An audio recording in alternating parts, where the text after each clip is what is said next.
نبی کریم صلی اللہ علیہ وسلم کی امت کو وصیت۔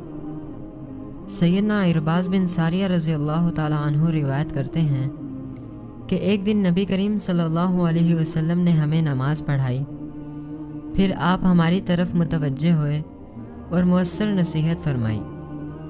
وعظ سن کر ہماری آنکھوں سے آنسو جاری ہو گئے اور دل دہل گئے۔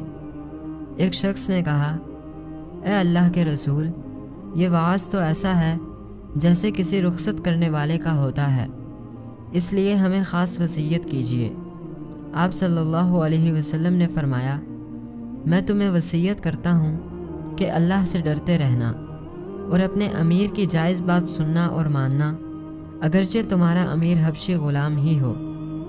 میرے بعد جو تم میں سے زندہ رہے گا وہ سخت اختلاف دیکھے گا، اس وقت تم میری سنت اور ہدایت یافتہ خلفائے راشدین کا طریقہ لازم پکڑنا، اسے داڑھوں سے مضبوط پکڑے رہنا اور دین کے اندر نئے نئے کاموں اور طور طریقوں سے بچنا، کیونکہ دین میں ہر نیا کام بدعت ہے اور ہر بدعت گمراہی ہے۔